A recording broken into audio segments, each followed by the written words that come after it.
What's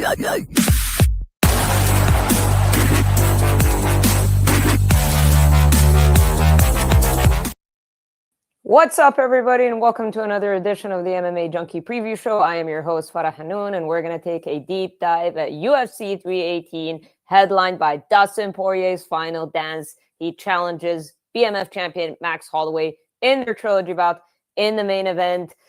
Listen, perhaps maybe not the most stacked pay-per-view card in a lot of people's eyes, but this is all about Dustin Poirier. He's the reason why the UFC is back in Louisiana for a pay-per-view event. And it has been all about Dustin Poirier. So I'm okay with the card. I think there are some fun fights on there. At the end of the day, this is a celebration of Dustin Poirier's career, but he has a tough fight.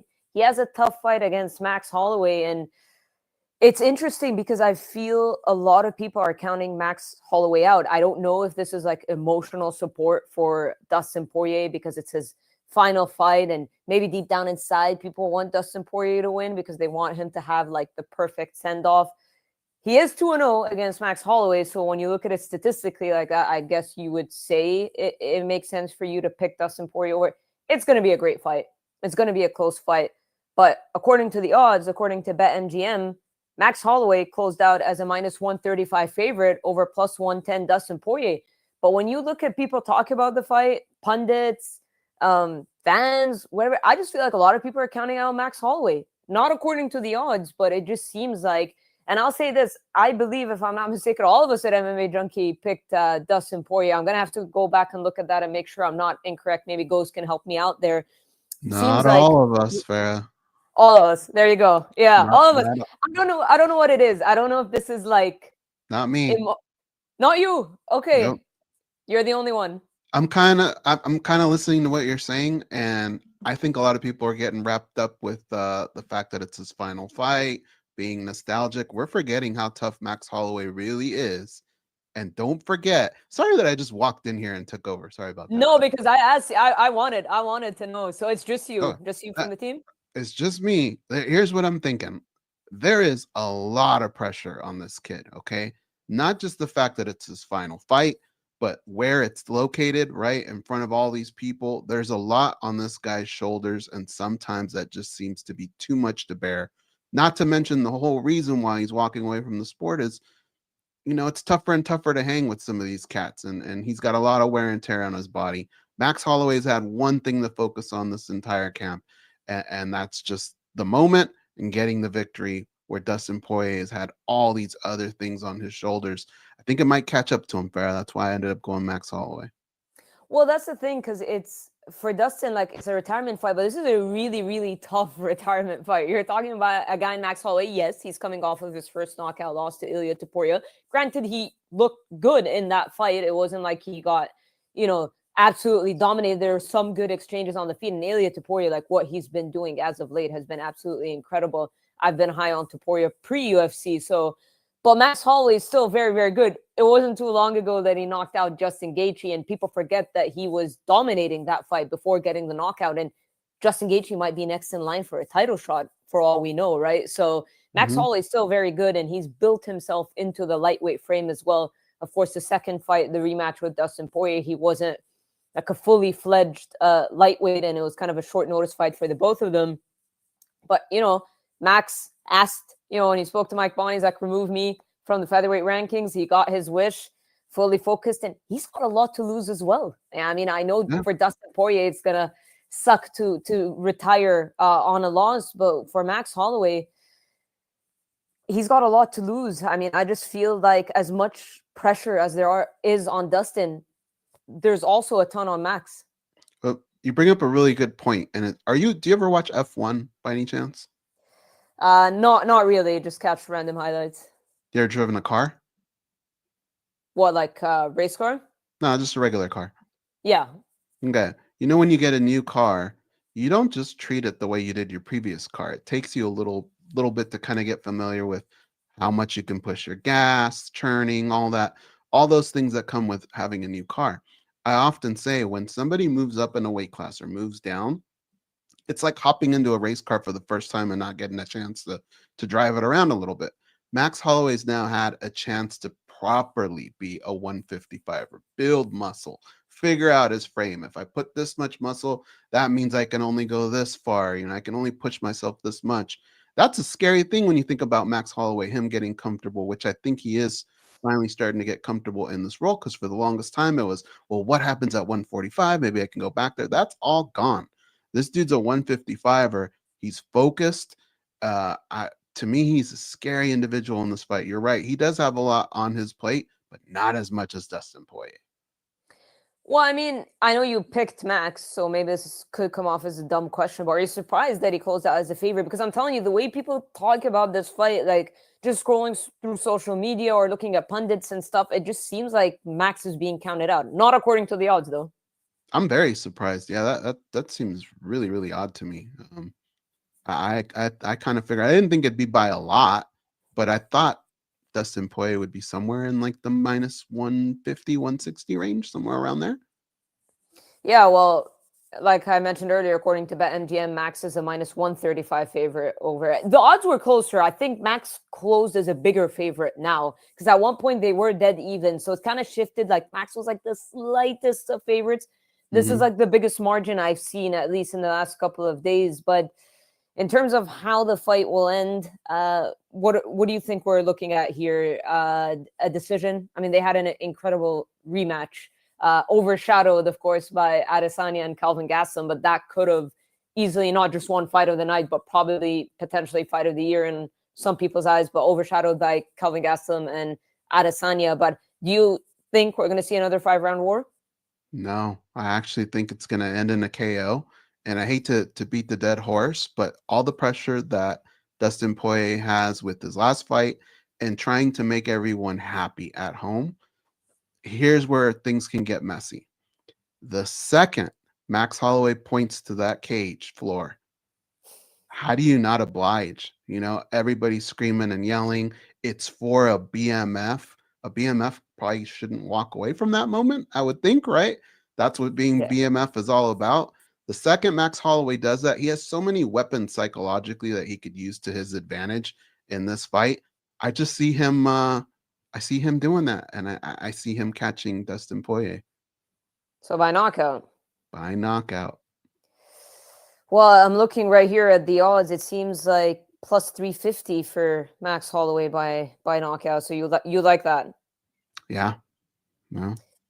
Yeah, it's interesting because we talk about the muscle and like the proper building into the lightweight frame that Max has done. And when you think of the two knockouts that he's had recently, Korean Zombie, I mean like knockout, not TKO, Korean Zombie and Justin Gaethje was slugging essentially in the pocket, which is what got. So, I mean, if you're Dustin Poirier, will the moment catch up to you? Because we talked about, and he said it, if Max points down, I'll oblige. But was it Ilya didn't oblige, did he? Max tried to do it? I don't think he did, yeah. Or is it the opposite? Is it Ilya that pointed? Yeah, I don't remember that moment. Yeah, I believe maybe Ilya pointed him. I don't know, one of the other. I'm forgetting. I was there for the fight, but I'm forgetting. But yeah, like that seems like, I'm not saying Max doesn't have power to put you away, but it seems a slugging in the pocket. That's kind of what he did that's what he did against Korean Zombie. I know Zombie's not the same as he was before, but it was that sort of like type of exchange. Same thing for Justin Gaethje.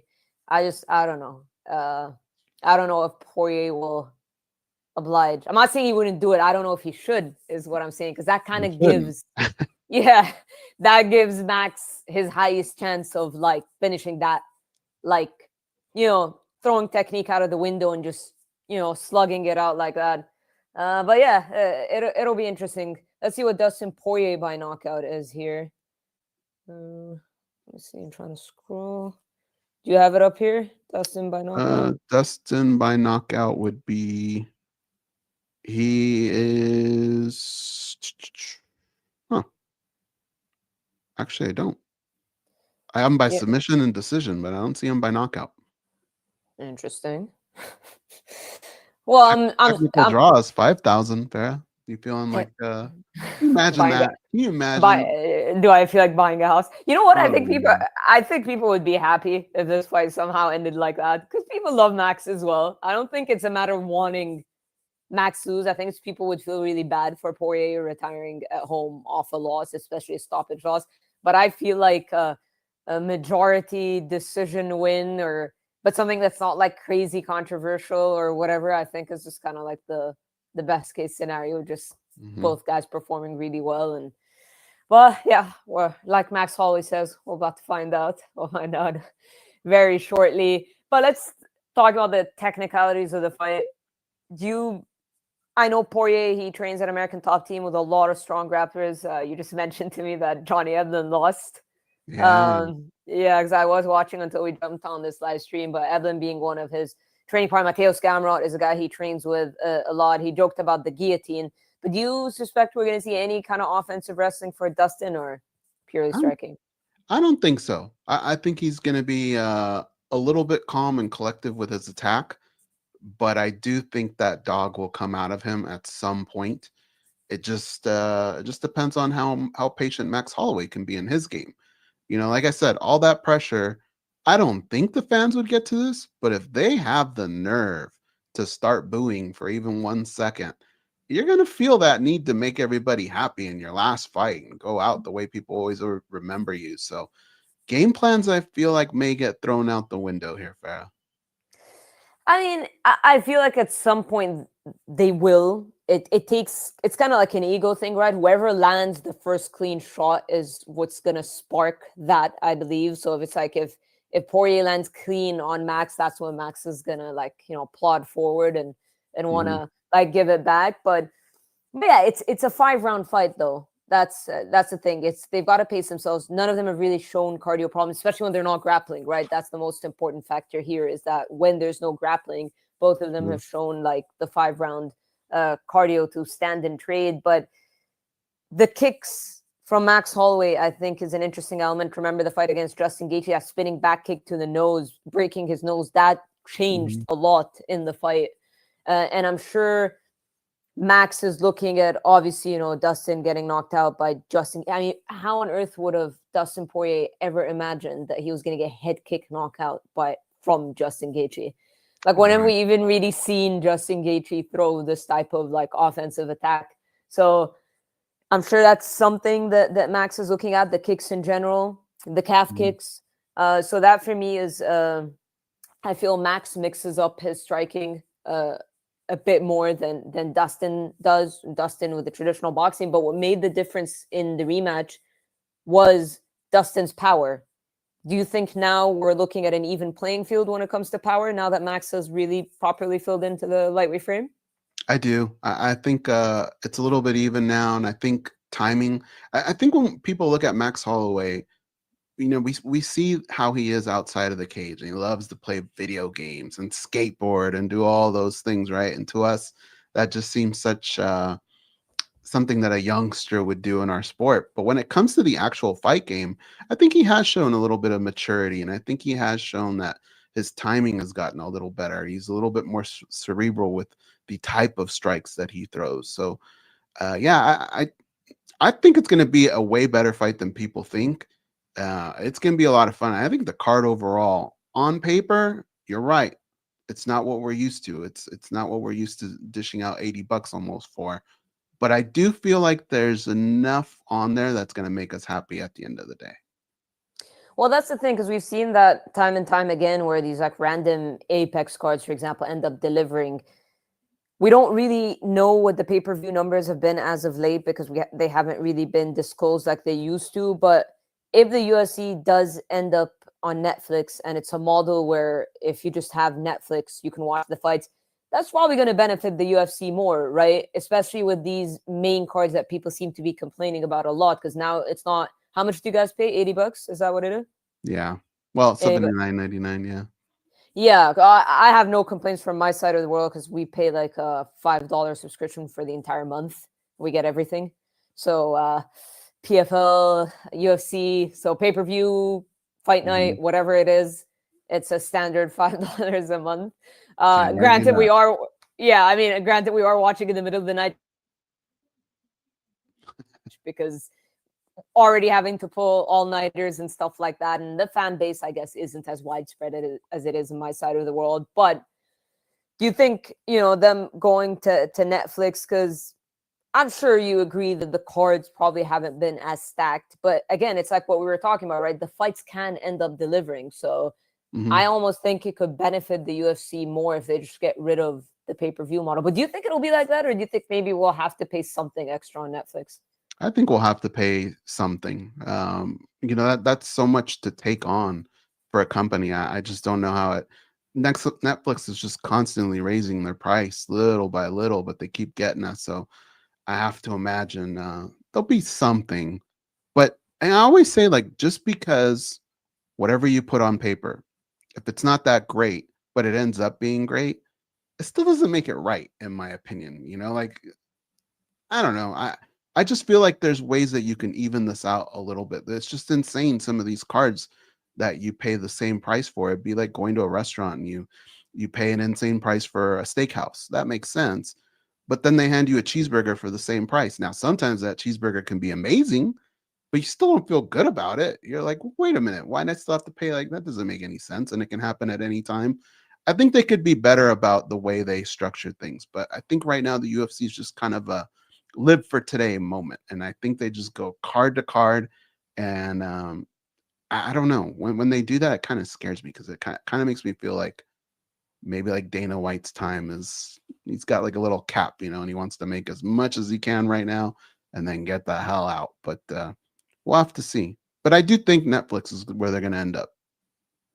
Yeah, and because it's this whole argument, right, of like there aren't that many stars anymore in the UFC. I don't know, because we don't have the pay-per-view numbers to back it, right? Like, do you remember Jorge Masvidal? When we saw the pay-per-view numbers, I know people are going to say COVID had a big part to do with it. I'm talking about UFC 251. But they're like, okay, Masvidal's a star. Like, this guy sells. And he had a couple of solid pay-per-view numbers. But the numbers is what allowed us to back up those statements. But now it's like we don't know, right? Like, there could be certain fighters that sell more or are bigger stars than we expect. Because are we measuring it by social media fund? Because obviously, like Ilia Topuria, I would love to know how much Ilia Topuria sells. 317 was headlined by him. I don't give too much stock to the Abu Dhabi cards because I know that the timing, I don't know how many people are watching in the US, but 317 was International Fight Week, headlined by him. I would love to know how much that sells because Ilya, pay-per-view sales aside, is obviously a big star. Like, very big social media following, has the backing of Spain and Georgia. He walks like a king when he's in Spain. Contacts with all those famous football or soccer players. Those videos we used to see of like every famous athlete wishing him luck, like Rafael Nadal and Iker Casillas and all these people. So it's like this guy's obviously a massive star, but we measure it when it comes to, I guess, pay-per-view buys in the US, right? So these, I guess, are the questions we have that we aren't really going to be able to get answered. How much does this Makhachev sell? Like, he's a star. Hamza Chimaev, if he fought more frequently, that guy's a star. Who else am I missing? Like, they're like DDP, like, all potential right. For sure. How big is he really? You know what it is over here in the States, I feel like Topuria took the next step with this fight. Now he feels like a big proper star here in the US, where before he was just kind of like he was a big name, but I probably wouldn't put him under superstar. I think this fight did it for him amongst everybody, celebrities, all that. We have a little bit of an advantage in the sense that when we go to the UFC Fan Expo, your eyes open up a lot, right? You see these people walking around, you see the reactions they get. And to your point, John Silva, just seeing him walk around and seeing people leave other fighters that might have bigger names than him to go get an autograph from him. And you go, oh, holy crap, this guy might be a lot bigger than we think, there's quite a few of these guys. And then there's some of the fighters that have bigger names that maybe they just don't translate too well. Like you're kind of get curious, like, what does DDP actually do? Do people buy when he's on a card? I think Islam, I think Topuria now, even Patty Pimblett, Patty Pimblett. That can be absolutely insane. And it really plays a big deal when we're trying to figure out who is next, right? There's always like that guy that makes sense. There's the guy that'll make the UFC the most money. There's a guy that you just feel like you need to do it now for business, because if you match him up with someone else, he might get a loss. Like, our sport is so difficult when it comes to that. But Like star Alex power Pereira. is something big. Yeah, there you go. Yeah, it seems like people act like he hasn't fought in a million years. It's like, guys, it was March when he fought. Like, we just got so spoiled with I know, how. right? Yeah, sometimes I even have to look back and be, hang on a second, wait, it was UFC 313. It was in March, but it just seems like he's flown under the radar. But that's Hamza Chimaev for you. Like, Hamza doesn't fight for a while, and then he just goes boom, does what he did to Robert Whitaker. But then so many Mhm. months pass by. But it's like if he goes out there and dominates DDP. It's like he's back on. Aspinall has potential. A lot of guys, but and look, Dustin Poirier is one of those guys as well. You know, he beat Conor McGregor twice, and that helped elevate his name massively. Right. Yeah, but yeah. So I don't know. I'm trying to think of that. My heart says Dustin, but I have this gut feeling that Max might win. That's just what I think. Well, we'll see. Join the I dark don't. side. I always feel bad. I always feel guilty picking against I know. us. Yeah, I feel you. I wanted to put his name down really bad, but I just feel like it's a lot here that he's got He to deal looks with. like he's in great shape. He looks like he's in great shape for his fight. He's always in great shape, but he looks like extra great shape for his final fight. But just yeah, I don't know how much. Well, how much stock? Clearly not too much, but you're obviously not putting that much stock at all at Max Holloway coming off of his first knockout loss. That changes a lot of people. That affects a lot of people. Mhm. You're talking about him getting a finish. So are you expecting this? Clearly, you're not expecting this to make Max more cautious or anything, or what? Nah, I don't. I just don't think he knows how to fight differently. Like, I mean, I think he will be somewhat more cautious, but I don't think it'll affect him too much. Well, Not the way, like, this is not somewhat more cautious. yeah, not the way that it affected Volkanovski. You know, I don't feel like it's like that one punch where you go, he was never the same after that. I think it's in the back of his mind, but I think he's gonna be okay. All right, so you're going Max by knockout, which is plus 350. Interesting. Well, co-main event, someone who's also got a ton of pressure on him, in my opinion, Paulo Costa. And this guy is just, I don't know. What's wrong with Paulo Costa goes? Like no, seriously. Like when I think back of the Paulo Costa that beat Yoel Romero, like fought fire with fire, nobody really fought Yoel Romero like that. Like no one had the nerve. At 48 years old or however old Yoel Romero is, and Dave Feldman is saying a lot of people are turning him down. Like that's Yoel Romero for you. Like he's not a guy that people fight fire with fire. And when they do, like we saw Right. when Robert Whitaker kind of fought him fire with fire, like he got hurt a little bit in the fight.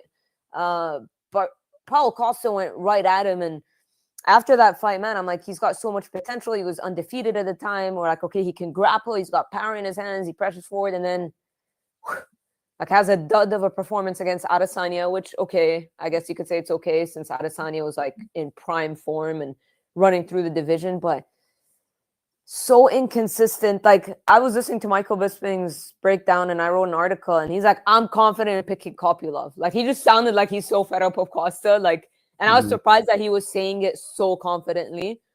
I ended up picking Paulo Costa, but what do you think? Like Paulo's talking about like I need to be the Paulo of old and I need to come back and stuff. Do you think we're gonna see the Paulo of old because he didn't look great against Sean Strickland? Yeah, maybe not the Paulo of old, but I do think that he's starting to figure out that you can't be the same guy that you've been over the years and say the things that you say, have that presence that you have on social media and not win. You got to win, right? Yeah, I think he's the type of fighter that the UFC needs to have around. They need these types of fighters yeah. for these cards, for these reasons, but you got to win. And he's got to make those adjustments to be able to make that happen. Kopylov is a guy that he's all business. He's going to come forward. He does take a lot of shots, and if Paulo Costa can hit you with the right shot, yeah, you could be in a lot of trouble. So we'll have to see. I do think he's going to get the victory here, but I would not be shocked if Kopylov found a way. He's just gritty. Yeah, I mean, Kopylov was on that nice winning streak, like 4 fights, 4 finishes. So the guy comes to fight. He's not afraid to throw down. But I don't know. I feel like we might see Costa try and grapple here. I think he needs to win as much as we'd love a Paulo Costa knockout. I think he needs to win, because fighting Roman Kopylov, and that's no disrespect to Kopylov, he's a good fighter, but you were talking about fighting Strickland and Whitaker. Rockhold may have not been the same fighter, but he's still Luke Rockhold. Marvin Right. Vettori is a former title challenger. Before that was Adesanya. You or just rankings or perennial contenders is a massive step down. So he needs to win. And I don't know. I think if he feels, I don't know how much pressure he feels on himself, but if he does, I don't know why I feel like we're going to see a lot of grappling out of Paulo Costa. I don't know about you. Think so? I mean, he's got guys that can definitely help him in that regard. It'd be nice. I mean, you got to kind of show us that you have something for these guys at the top, a little bit of an evolution in your game. It would be nice to see, but I have a feeling he's going to throw them bombs. That's who Paulo Costa is, but Kopylov can strike as well. And I think if he goes out there and tries to trade shot for shot and ends up maybe like if Kopylov lands clean a couple of times, it's just, I think it'll change his whole like demeanor, and he's going to end up potentially getting outpointed. The gas tank is what worries me in this Yeah. fight. Because of the pressure of Kopylov, that guy just doesn't stop. And I don't know if Paulo Costa, if he needs to have a really good gas tank tonight, at least on reserve, if he can't get that thing done with his hands. Yeah, I don't know. I just think he needs to win. That's going to be, if he loses to Kopylov, it's a problem. Like, he's going to be on a 3-fight losing streak. He's lost 4 of his past 5. That's going to be 5 of his past 6. Like, what a downfall. I mean, the fight with Rockhold was a lot of fun. But Rockhold wasn't the same Rockhold. So, and you went to a fight of the night, like a gritty fight of the night battle with a guy who wasn't, like he was coming off of the back-to-back knockout losses to Romero and Blachowicz. Not the same Luke Rockhold at all. Off of a layoff as well. I think it was like 3 years since Rockhold had fought as well. So, yeah. I mean, speaking of pressure and guys who have a ton of pressure, Paulo Costa, in my opinion, one of the guys. Big time. Yeah. And he's the underdog in this fight. He's plus 180. Kopylov is minus 220. I mean, I should tell everybody a lot. That to me is pretty surprising. That's a pretty sad. Yeah, that's what I'm saying. Yeah, it's surprising because I think we're holding on to what we know of Paulo Costa. But it's like, when have we seen when's the last time we've seen a good performance from Paulo Costa? I guess the Luke Rockhold fight, but again, Luke Rockhold isn't the Luke Rockhold of old. Right. So yeah, it's been a minute since we've seen like a prime Paulo Costa. It's probably the Yoel Romero fight. So I can understand why the odds are what they are. But for you, man, I don't know. I mean, Kopylov is coming off of the head kick finish of Chris Curtis, which I know Curtis was not happy with the stoppage, but right. Yeah, it's Chris is never happy. That's true. I think you've seen him in person a lot, haven't you? Yeah, he's. Oh yeah, he's a great guy. But oh wait, I remember. Was it in London that he was like flipping off the crowd? Was that him? Yeah, he's had quite a few of those. Just a couple weeks ago here in Vegas at Tough Enough, which is amateur MMA. Him and Sean Strickland stormed into the cage, and they had to face a little bit of a penalty from Nevada State Athletic Commission. So yeah, Chris surprisingly lives in Thailand now. He comes back and does. Yeah, now he lives in Thailand, and he comes back and does camps over here. But he's a great guy. But yeah, sometimes a lot of these things end up following him. And he's got an ironclad stomach. You know what I've seen him do before, Farah? At one of our watch-alongs, he joined us. And you know how if you take Mentos and you put it in Diet Coke, what happens? I haven't done it before, but I think it kind of goes crazy. Right. Yeah. He popped probably 3 Mentos, and then he pulled out a Diet Coke from under the table. And I saw Eric Nixick's face, and we both kind of went, doesn't that mean he's going to explode? And he drank it. Went through the whole thing, nothing. So I don't know what's in that guy's system, but great guy. Interesting. But yeah, I mean, so are you picking? You picked Paulo? We make no sense the way we just broke everything down. We're picking Paulo Costa. But this is plus 180. I can take that. Yeah, Fair enough. I'll do that. Because he's an underdog. Fair enough. Let's do it. Yeah, I just don't. They're not. The odds have disappeared for me, but you're gonna help me out now. So Yeah. what is Costa by decision? By decision, he's plus 450. And Plus 450? Yeah, and plus 450 as well for KO, TKO, which that doesn't make much sense to me, but yeah. Yeah. Interesting. Yeah, I think that's worth it. I think that's worth. Let's see how many. Kopylov has been submitted twice and lost by decision, never been knocked out. Mhm. So I think I like Paulo by decision. I Now, feel like he's gonna grapple. if you want to get crazy, Paulo Costa by submission is plus 1500. Kopylov by submission is plus 3000. Wow. I don't know about Kopylov submitting. He's never won by submission. Like, yeah. Submitting anyone? Yeah. Crazier things have happened, but I don't think so. Mhm. Paulo by submission? No. I think Paulo by decision. I think we're gonna see. Let's put that. I don't have these stats in my head. We need Mike Vaughn here, but I don't know. Like, no, he definitely, there was some grappling in the Luke Rockhold fight. That I remember, but the rest of the fights, like, I don't think he did, but I think he will. Maybe the crowd will boo or whatnot, but he needs to win. Either way, Paulo Costa is in dire need of a win because it's like, what happened to that guy? And it was interesting for me to see Michael Bisping, like, it's almost like he's like pissed off at him. Like, Bisping never gives these like clear-cut predictions. Like, he'll be like, I'm leaning towards that. He's like, I'm confident in saying Kopylov wins. And I'm like, okay, interesting.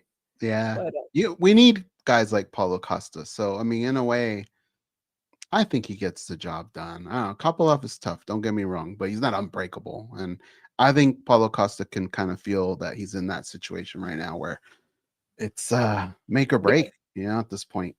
Because essentially this could be even considered like a bit of a gatekeeper fight. Like, right now he's almost playing a gatekeeper role, and that is what is going to become his role. Like, say goodbye to the Sean Stricklands and the Robert Whitakers. You lose to Kopylov, you're going to become the stepping stone. And I hate to say this because I love Wonder Boy, but basically what we saw, Wonder Boy fighting Bonfim, it's like Wonder Boy had all those big names, or even at least a popular rising contender in Joaquin Buckley. Gilbert Burns of the world, those guys. Bilal, yeah, and then it's like Bonfim. It's like, how random. And he loses, unfortunately. Granted, a lot of people looked at it as a controversial loss, but that's what's going to happen to Paulo Costa. He's not. How old is Paulo Costa? Is he 34 or something? He can't be that old. Let's see. Sorry, I'm putting out a little bit of fire here in the background. He's 34. So yeah, he's not like old, but I'm afraid he could turn into a gatekeeper if he loses this fight. Sorry about that. No worries. Well, moving on down the main card, Kevin Holland, Daniel Rodriguez. Fun fight. I like what I've seen of Kevin Holland as of late. Nice win that's aged well for Renier de Ridder. Because I know, like, people look at RDR's resume and they're like Mearshart, Holland, Nickel, Whitaker, like, all of a sudden. But now that Kevin Holland win has aged nicely because Holland's on a nice 2-fight win streak. Holland's one of those guys that, like, he's really talented. He just needs to mentally get it together, and he always has these ebbs and flows. I think that's what his career is. It was like finishes Ponzinibbio, finishes Chiesa. Then I believe he lost to, was it Jack Della, I think, which I obviously no shame in that now that Jack Della's champion. We're saying that a lot now, huh? Yeah. Michael Page, who's tough puzzle to solve, finishes Oleg Cechek. Another 2-fight losing streak. Now he's back to winning. And he looks good. He looks good when he wins. He finishes guys. And but yeah, what do you think here? I picked him. I was pretty confident in picking him over Daniel Rodriguez. Maybe not as confident as Bisping picking Kopylov over Costa, but I was pretty confident. How about you? I can't believe I'm about to say this, but I was pretty confident in picking Kevin Holland as well. I cannot stand betting on Kevin Holland. because you never know which version of him you're going to get.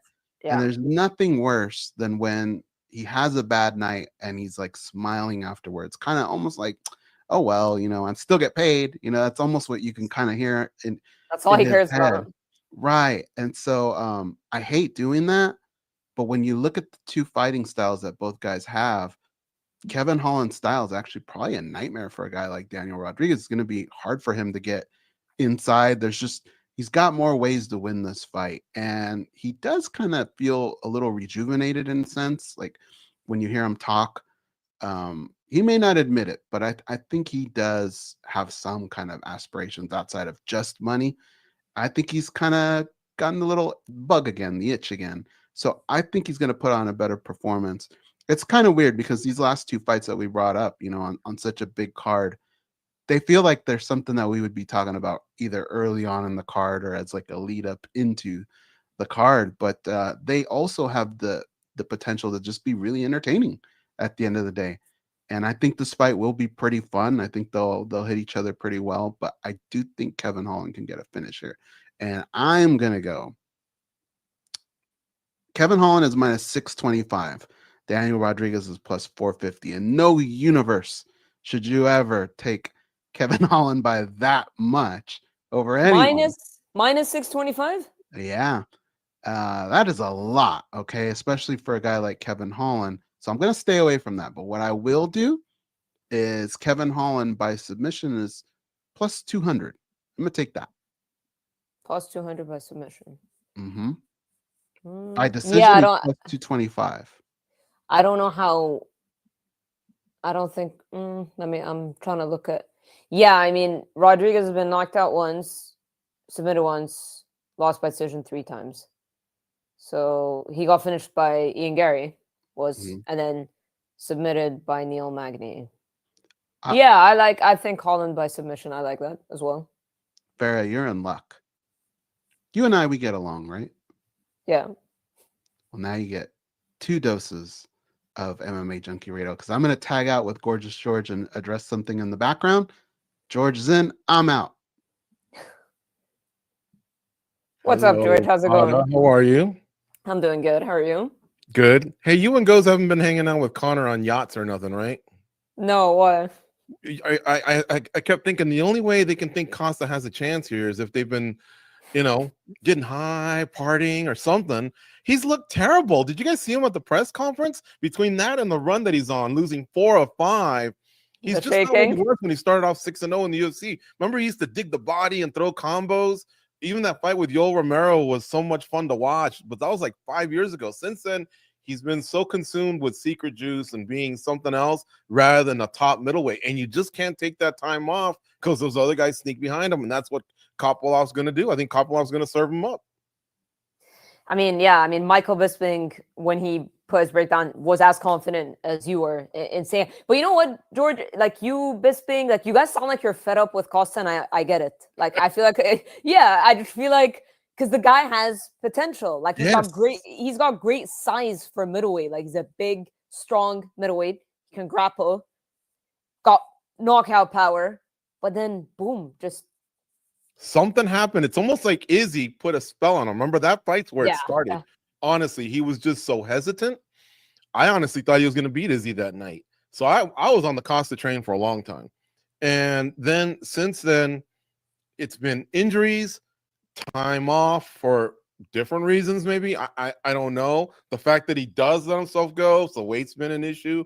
But then seeing him have those shakes, I don't know if anyone even ever spoke to him about it or if he's put anything about it, but that looks scary. I don't know if that's anxiety or the weight loss or what, but in the UFC, you cannot be, no one's going to come in at 100, but that guy looked like he was 70, 60%. And you can be coming in at 90 or 95 or something like that and maybe pull it off if you're talented, but not a guy that's lost 4 or 5 against that dude. Kopolov's legit. I think it's crazy that he's focused on Chimaev. That's another thing. Yeah. I'm glad that he was trying to compartmentalize it and not get consumed over it. But yeah, he uttered it into existence. And I think that could have waited for a post-fight of some sort. If you were to win, grab the mic and then call him out. But that guy's already got his dance car filled. He might be champ pretty soon. So I get it. Maybe the foreseeable future, if both lose, we got heat, right? And heat does sell, but worry about Kopylov first, Costa. Like I said, I've seen these runs from fighters before where they get off to a great start and then all of a sudden they just fall off a cliff. Yeah, well, I think he's one of the guys facing some of the most pressure, but I want to talk about a couple of the other fight cards. Can I say one last thing real fast, Farah? Yep. I know you guys kind of segued into Holland and D-Rod, but I think Holland's a perfect example of what I just described Costa, but yet Holland was able to dust himself off, get serious, commit to 170, and I think he's going to be a good welterweight, and I think he's going to do something. I think he's going to finish D-Rod. I've been hearing, I think it was a little bit of you guys hearing maybe by TKO, but I really like Kevin Holland by the sub. I'm sorry, go ahead. That's what we did. Yeah, that's what we picked him by sub. That's what we liked as well. Yeah, I wanted to, because I want to wrap up with Poirier and Holloway just because this is Poirier's last dance, but I wanted to highlight a couple of fights, Marvin Vettori and Brendan Allen, which is weirdly not on the main card. That I can't understand. I think that's quite disrespectful to Brendan Allen considering that he's from Louisiana. Good point. Confused. It's not even the featured prelim. I thought they were going to switch that up because my theory was, okay, the featured prelim is a bit of a coveted spot. Maybe they're afraid that people show up late since it's not the most star-studded card. So maybe them pushing down one of the Louisiana guys guarantees that, okay, the Louisiana crowd will show up for Brendan Allen and then they get to be there for a large portion of the card. Maybe they fear that people are just going to come for Poirier and not come for the rest of the fights. But when's the last time Louisiana's had an event? I don't think so. I think they'll come, right? When the UFC doesn't come to your state that often, like Nashville showed up. Yeah. Because how many times, this isn't Las Vegas. People, it's been a minute since the UFC has gone to Louisiana. So I just think it's weird, especially where Brendan Allen and Marvin Vettori are ranked. The names they have in the division, very strange that they're not on the main card. Still a good fight. Marvin obviously going through an emotional time with the loss of his brother. He's been training at American Top Team the past couple of fights. That's the thing about Paulo, not to talk about Paulo again, but I just wanted him to reinvent the wheel a little bit, go somewhere different. Try to seek different kind of motivation. So I like that Marvin Vettori did that. Granted, he's always been in a good camp. He was at Kings. But what do you think of this matchup with Brendan Allen? Because Allen was on a really nice winning streak until he ran into Imavov. Well, I love it because these two have a past, on the casino floor of the Hard Rock, post a PFL fight. So I thought that alone just should get people excited.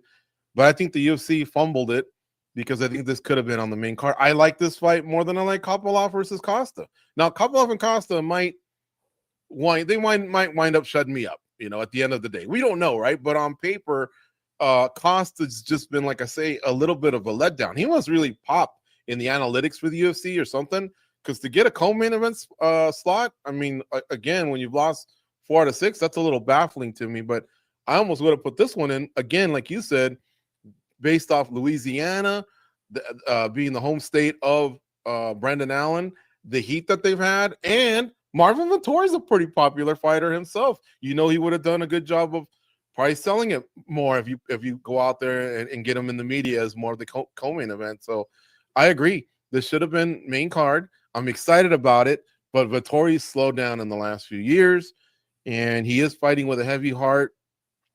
Brendan Allen's taken a couple L's. We'll see, how this thing plays out a little bit, but I think I'm liking Brendan Allen here to get the win, probably via decision, because both guys are very, very tough to stop. It's interesting because when I was thinking about this matchup, and I'm going to need you to help me out with the odds because I don't know if this is a geo-blocked thing for me or what's going on, but the odds have disappeared for me. But who's the favorite here? And let me get the current odds here. For that fight, we have Brendan Allen minus 195 and Marvin Vettori plus 155. The over 2.5 rounds is a big favorite at minus 320, kind of going along with what I was saying. Both guys are durable and tough. So I think the odds makers are saying this thing's going the distance. If you want to risk something on the under, it's actually plus 245 under 2.5 rounds. I actually like Vettori in this matchup. I don't know why. I just feel because Allen excels a lot with his grappling, and I don't know if he's going to be able to take down Vettori. That's the way I'm thinking about it. That, yeah. Go ahead and finish. Yeah, I was going to say, like, that's where he mainly has his success, when he's forced to stand and train. Marvin just has a blockhead and walks forward and doesn't mind. Like, yeah, we talk about these crazy chins on the card, by the way. Like, I know Max Holloway's just got cracked, but still, Danny Gay, Marvin Vettori. That might make for some decisions that, like, amazing fights, like a lot of potential as a fight of the night, just because these guys just have these crazy chins. I don't know if I just jinx them all, but yeah, Marvin Vettori, like, he's very durable, and I just think that he's very emotional as well. Like, seems like he really hates Brendan Allen. Brendan Allen doesn't seem to reciprocate the same type of, like, anger. I know Marvin Vettori is a little unhinged, a little crazy sometimes, but he's also very emotional. I like Marvin Vettori, by the way. I've met him before. I think he's cool, and I think he's very cool. I agree. He came to the studio a lot when we were at Mandalay Bay, and he was just starting out. So we had good long conversations with him, and kept in touch. He'd go out of his way. Like you mentioned, he was at King's MMA. We'd see him there sometimes when we went to our home state of California. Then he actually spent about a year or maybe two in Las Vegas. And then, like you said, last couple of years, he moved to American Top Team eventually. But here's the thing with Vettori. He's never been finished. But like out of his last 8 fights, I think 6 of them were the 5-round variety. And that's a lot of wear and tear, So even though he's 31, he's lost 3 of his last 4. I'm looking at a lot of extra rounds that he's been fighting. And that's why I don't know. I just feel like I would have thought the way he's been performing, like he was maybe more like 34 or 35, but he's really only 31. Brendan Allen had the nice 7-fight win streak. Then he got shut down by Nasruddin Imavov by decision. Anthony Hernandez by decision. But both of those 2 middleweights are no joke either. Not to say Vettori hasn't lost to the top of the food chain either. But I don't know. I like Allen in this one. I think he's going to rise to the occasion. And, I think Vettori's best days are behind him, possibly. What's Allen by decision? What's Vettori by decision? Give me 1 second here. So I think this is going to go the distance. I'm liking Vettori by decision. Do you see an Allen finish or Allen decision? Let me get you those odds here. So it goes the same. Allen minus 105. Yeah, here we go. Okay, if you won Vettori just by decision, you said? Yeah. Then that's Allen's plus 105 just by decision. Vettori's plus 240 just by decision. So if you're going to take Vettori, I think that one by decision is probably your best bet. Yeah. Because you'd get plus 240 on him. And as far as Allen goes, I mean, Vettori's never been finished. I suppose you can just go plus 105 there instead of messing around with, giving up almost 2-to-1 odds just on him straight. You might as well get him at plus 105, which is like even money. Yeah, I don't think this is going to be the most entertaining fight in the world. I think there's going to be a lot of clinching and stalling against the cage. But yeah, I don't know. I think it's going to be like a close decision, maybe a split or something like that. But the story, maybe, I mean, if it turns out like that, that will explain why the UFC put it down there. I'll be contradicting myself. But I think they should have been in the press conference. They would have certainly made it entertaining. That was surprising. But nonetheless, I think they blew it. I think they blew it because he's a home state guy. They have beef, and this card is lacking a little bit of that. Like, we all love Holloway and Poirier and the matchup, even though one guy's 2-0 against another, even though it's not a real title fight, it's a BMF title fight. But both guys are coming off losses. And so, the rest of the card needed to lift the main event because these guys are too respectful. They're legends. They're not going to really come off at each other, and every card needs some of that spice. And I think Allen and Vettori could have provided it. Well, they got it a little bit from Michael Johnson and Daniel Zellhuber. And I think, and I think that kind of stemmed from Zellhuber, his comments, Michael Johnson was saying in media day, use scumbag tactics because he did. I saw the video that Zellhuber posted was just a mini compilation of Michael Johnson getting knocked out by Emmett and Diego Ferreira. And then it was just like, you're next. But I like this fight as You well. think that was scumbag, by the way, or do you agree that it was scumbag, or do you give him a pass because the fight game's kind of dirty? Yeah, I guess so. Like, I understand Michael Johnson feeling disrespected because he's probably like, I'm almost double this guy's age, and you know what I mean. But I think like, that's what it is. Is a young guy is yeah, more disrespecting the older guy. Maybe when they're contemporaries, it seems like you can get away with more. But when it's someone coming in on the same road you help pave, it kind of hurts. yeah. But I like Zellhuber in this one. I think he gets the job done. Oh I'm yeah, assuming so do I. I'm assuming he's the favorite, right? Oh yeah, he's like minus. I heard you guys talking about this earlier. He's like minus 600 or so. I think That Ghost was, can that was provide Kevin us. Holland. That was Kevin Holland who was minus 600. No, but Zellhuber climbed up to that as well. Oh, did he? Okay, Yeah, then he was like in the 300s when this fight first got made. Oh, look at this now, Farah. He's up to minus 795 on one of the houses that I'm using. Michael Johnson plus 495. Let's not forget, Michael Johnson's iced a few guys, including the main event guy, Dustin Poirier. And it doesn't seem like his skills, even though he's 38, like there's still speed and there's still power. And if you connect with the jaw, hey, but he is older, and those stats, those trends, it always favors the younger guy with the longer reach, you know. And Michael Johnson's also been knocked out too. But I think this fight's going to be a fun fight. I agree. To watch. I think Zellhuber's going to bounce back nicely from that Ribovic's fight, but I don't think he should be minus 785. 8-1, 800 to win 100. No way. He's not that much better than Michael Johnson, but I think the cash is just pouring in. The bookies have to adjust.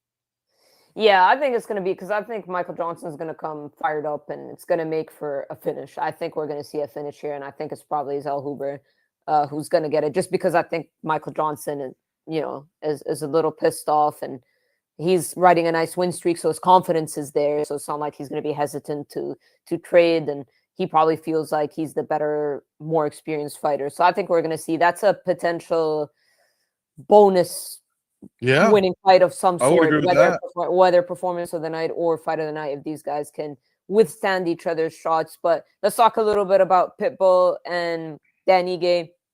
Pitbull, not the best debut. Again, Yair is kind of tricky. Kind of reminds me of people like if you fight, like when Shara lost to Michael Page. It's not easy to look good against Michael Page.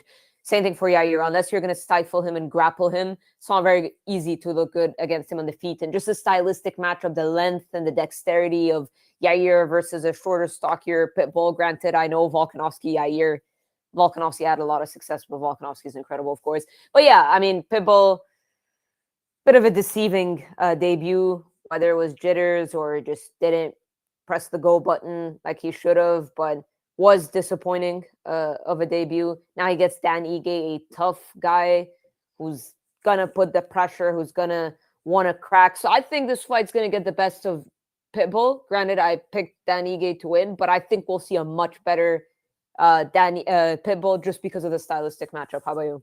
Yeah, I think that the range, the distance, and he's a veteran, so I don't want to say the octagon jitters, but it all kind of came quickly.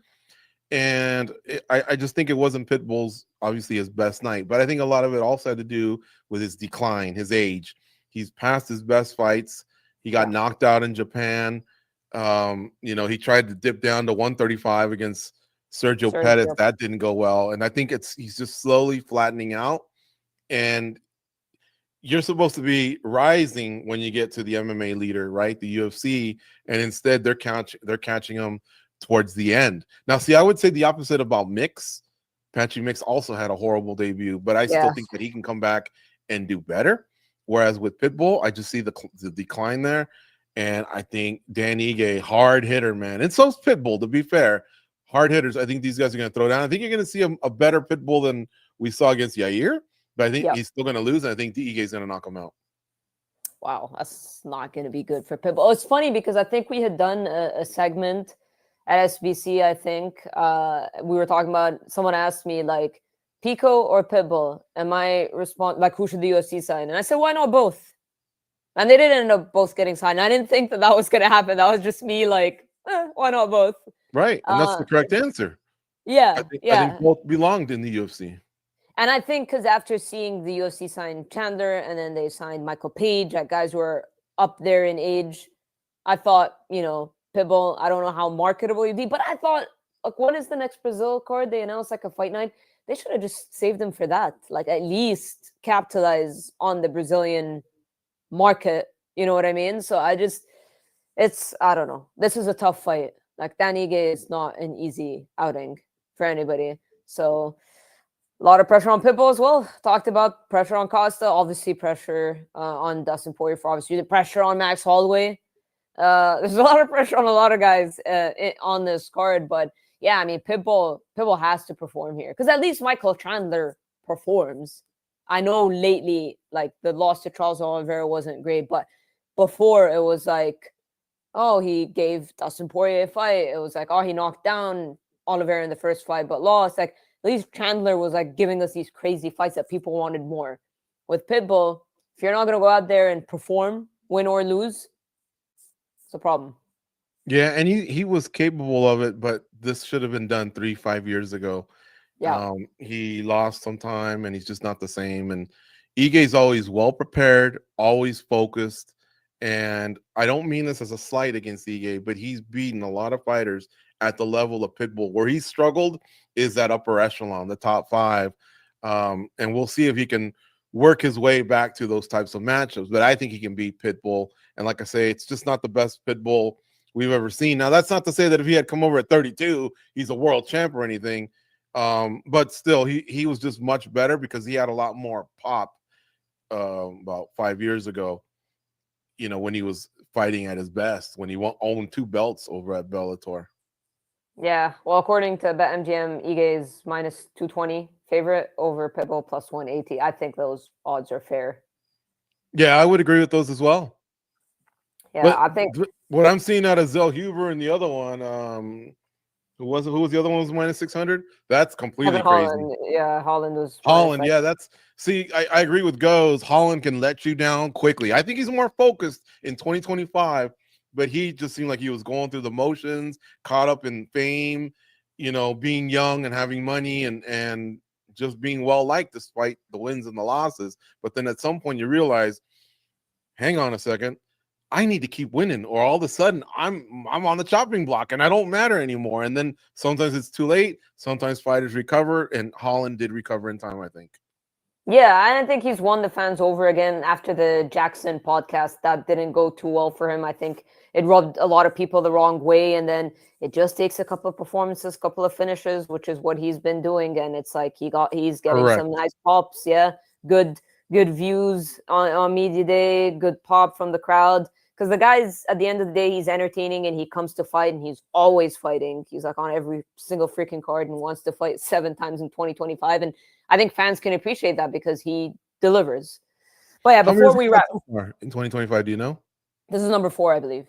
Whoa, okay. I think he can get to 5. I don't know about 7. And I don't even think he needs to get to 5, because a good year can be 2-0 with a couple finishes. You know, it's not always the more the merrier. The more merrier is usually a recipe that can work as long as you win them all, and then you pick one fight. Like, let's say you do 4, your last one's in December, and then the next year you don't come back till July. You need that rest at some point. Like Reiner de Ritter, I would recommend that if he wins this next one, take about 9 months off. Now, I don't know if that means title fight or title contender fight, but he's on a crazy run, and you're going to spoil it all if you're just out there. You know, I don't know if it's money driven or what it is, or if it feels like the time is not on his side or what, but at some point you do need to rest your body and your mind.